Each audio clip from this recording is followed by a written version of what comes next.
따라서 부활의 승리. 부활의 승리.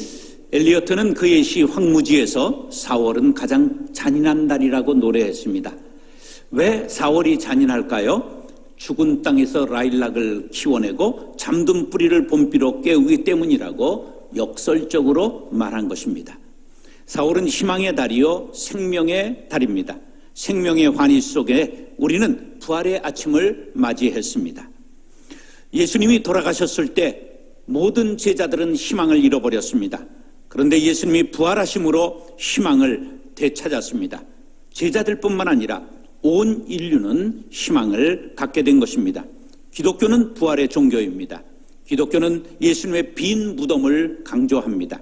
아라비아 사막에서 이슬람 교도와 기독교가 만나 함께 길을 가면서 자기의 종교에 대해 얘기했습니다. 이슬람 교도가 우리는 무덤이 있습니다. 우리 마호메트가 살아있었다는 증거가 아니겠습니까? 그랬더니 기독교가 말했습니다. 맞는 말입니다. 그런데 우리 예수님의 무덤은 비어 있습니다. 그것은 예수님이 죽으셨으나 다시 살아나신 것을 의미합니다. 할렐루야. 기독교는 살아있는 종교입니다. 예수님은 무덤에 계시지 않습니다. 지금도 살아계셔서 우리를 인도하고 계신 줄 믿으시기 바랍니다. 부활은 기독교의 존재 이유입니다. 기독교를 생명의 종교라고 말합니다. 우리는 죽음의 종교가 아니라 살리는 종교입니다. 부활이 없었다면 예수님이 지신 십자가는 패배의 상징이요 고통의 대명사가 되었을 것입니다. 이와 같이 부활하신 예수 안에서 모든 것이 변하게 된 것입니다. 그래서 십자가 없이는 부활이 없습니다. 고난 없이는 영광이 없습니다. 회개 없이는 믿음도 없습니다. 부활로 인하여 십자가도 고난도 회개도 모두 긍정적인 것으로 변하게 된 것입니다. 이것을 부활의 능력이라고 일컫습니다.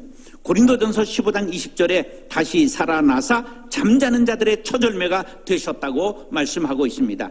첫 열매가 있다는 건 둘째 열매, 셋째 열매로 우리가 예수님을 따라 줄줄이 부활에 동참하게 될 것을 말씀하고 있는 것입니다. 사랑하는 형제 자매 여러분, 우리 모두 말씀에 은혜 받고 부활의 승리를 노래하는 성도들 될 수 있기를 예수님의 이름으로 축원합니다. 따라서 죽음에 대한 승리. 죽음에 대한 승리. 인간은 누구나 죽습니다. 그 말은 죽음 앞에 패배한다는 뜻입니다. 죽음과의 대결에서 이겨보려는 시도를 한 사람들이 많이 있는데 대표적으로 석가모니가 그러합니다.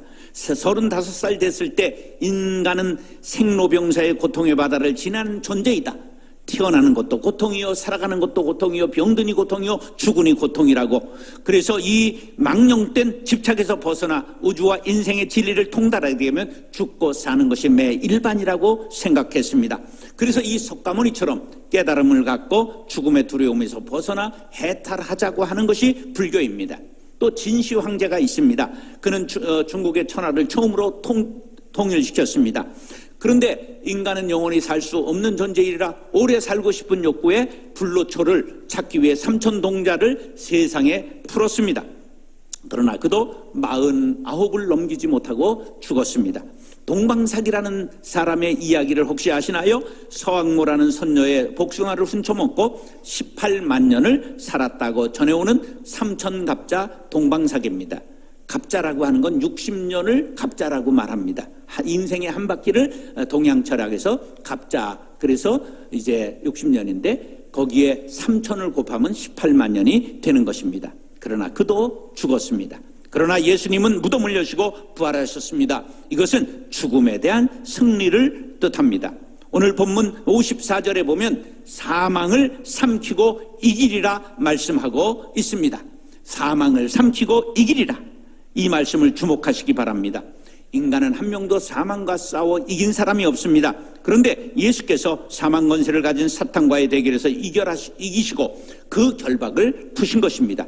그러므로 누구든지 예수님의 부활을 믿는 자는 예수님의 부활에 동참하게 된다는 뜻입니다. 자, 한마디로 말해 예수님의 부활은 죽음에 대한 승리를 말씀하고 있는 것입니다. 실로 죽음이란 자연인 모두의 절망과 불안과 그 모든 패배의 궁극적 근원입니다. 죽음을 의식하건 의식하지 않건 그로 인한 좌절과 공포에 떠는 것이 인간입니다. 그런데 예수 그리스도의 구속을 믿는 믿음으로 받아들인 사람들은 성령으로 주님과 연합하여 주의 죽으심과 동참하는 동시에 주의 살으심, 부활에 동참하여 영원한 영생의 생명을 누리게 되는 것입니다. 그러므로 예수님의 부활 승리는 예수를 구주로 영접한 모든 그리스도인들의 승리가 되는 것입니다. 부활은 갑자기 일어난 것이 아닙니다. 구약에 여러 차례 예언되어 있습니다. 하나님은 죽은 자의 그 하나님이 아니라 산 자의 하나님이라고 말씀했으며, 엘리야 선지자는 죽은 사람을 살리는 이적을 베풀었고, 열왕기하 13장 21절에 엘리사의 무덤에 시체를 던졌더니 그 시체가 살아났습니다. 욥은 자신이 구속자에 의해 부활할 것이라고, 내가 육체 밖에서 하나님을 보리라고 예언하고 있습니다. 뿐만 아닙니다. 이사야 선지자도 천국의 도래를 부활해 예언을 했고, 에스겔은 해골골짜기의 마른 뼈들이 살아나는 환상을 선포했습니다. 다니엘도 마지막 때 죽은 자들이 부활할 것을 예언했습니다. 예수님께서도 여러 번 자신의 부활을 자신을 믿는 제자들에게 말씀하셨습니다. 예수께서 이르시되 나는 부활이요 생명이니 나를 믿는 자는 죽어도 살리라 말씀하셨습니다. 예수님의 부활은 하나님의 경륜과 섭리 속에 이루어진 죽음에 대한 생명의 승리인 것입니다. 사랑하는 형제 자매 여러분, 사망아 너의 쏘는 것이 어디 있느냐? 우리는 사망을 조롱하며 승리를 선포합니다. 우리 모두 주님의 부활에 동참하여 승리하는 그리스도인들이 될 수 있기를 예수님의 이름으로 축원합니다. 따라서 율법에 대한 승리. 율법에 대한 승리. 인간은 사망에 대해서만 패배하고 종로된 것이 아니라 늘 율법의 종로로 됐습니다. 삶에 있어서 종로로 됐다는 것은 율법에 얽매이고 자유를 잃어버리고 살았음을 의미합니다. 율법은 그 자체로는 선한 것입니다. 그러나 인간이 악하기 때문에 의인은 없나니 몇 사람이 없다고요? 로마서 3장 10절에 한 사람도 없나니라. 그러므로 우리가 율법을 다 지키는 것이 어불성설입니다. 우리 이런 것 아세요? 유행가 가사에 나는 그대 앞에 서면 왜 작아지는지. 우리 집사람이 나보다 절반 정도 몸무게가 나가요. 근데 그분 앞에 서면 내가 늘 작아지는 거예요. 이가 돼서 얼마나 쪽팔리는지 몰라요. 우리가 율법 앞에 서면 작아지는 거야. 왜? 법을 우리가 다 지킬 수 없기 때문입니다. 여기에서 말하는 율법은 인습, 관념, 시대, 정신, 유행, 풍조 등등을 대표하는 말입니다. 그럼 이 시대 최고의 율법은 뭘까요? 뭐니 해도 뭐가 제일이라고요? 돈이 제일이다. 돈 많이 벌어 행복하게 살자. 이것이 이 시대의 최고의 율법입니다. 그 율법에 사람들은 충실코자 합니다. 그런 사람이 하나 있었습니다. 밀라드 풀러라고 하는 사람입니다. 그는 어릴 때부터 돈 버는 재주가 있었습니다. 초등학교 때 돼지를 키워서 용돈을 벌고 저축을 시작했습니다. 고등학교, 대학교를 다니면서도 계속 장사를 했습니다. 법과대학에 진학해서 미인 린다와 결혼을 했습니다.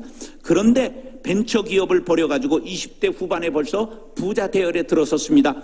사업이 잘 될수록 아내는 거의 독수공방했습니다. 그는 별장도 샀습니다. 땅도 사들였습니다. 어느 날 회계사가 풀러에게 말합니다. 당신의 재산이 100만 불을 드디어 돌파했습니다. 그는 감사를 하지 않고 나는 이제 1000만 불을 벌 것이다 말했습니다. 그럴 때 그 아내 린다가 말했습니다. 나는 돈만 추구하는 당신과 더 이상 살 수 없다. 별거를 선언했습니다.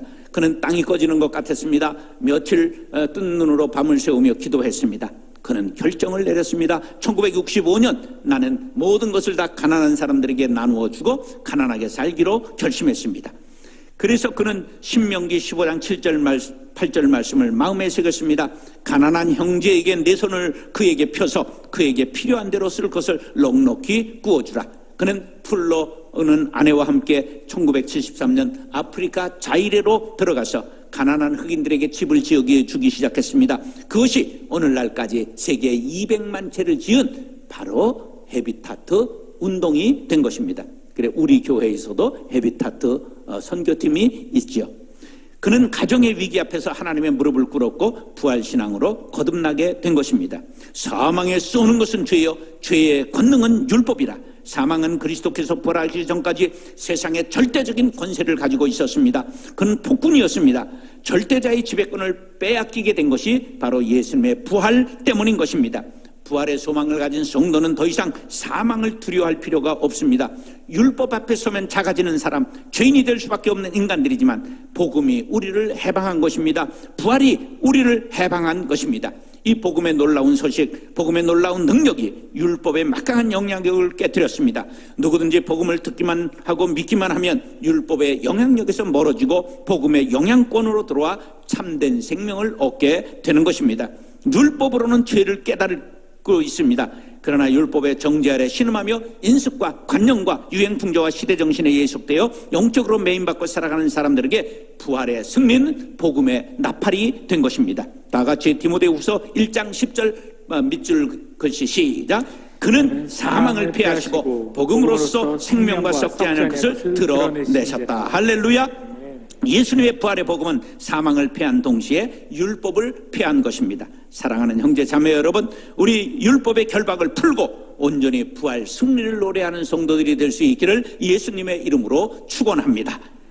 따라하시죠. 불신에 대한 승리. 불신에 대한 승리. 고린도전서 15장을 부활장이라고 말합니다. 고린도 교회에 부활을 부인하는 사람들이 나왔습니다. 어떤 사람들은 어찌하여 죽은 자 가운데서 부활이 없다 하느냐? 사도 바울이 그들에게 부활이 사실임을 증거하기 위해서 고린도전서 15장을 쓴 것입니다. 사흘 만에 다시 살아나사 게바에게 보이시고 500여 형제에게 일시에 보이셨나니 그 후에 야고보에게 보이셨으며 그 후에 모든 사도에게와 맨 나중에 만삭되지 못하여 난자 같은 내게도 보이셨느니라. 이렇게 수많은 사람들이 부활하신 예수님을 보았다고 그는 증거하고 있는 것입니다.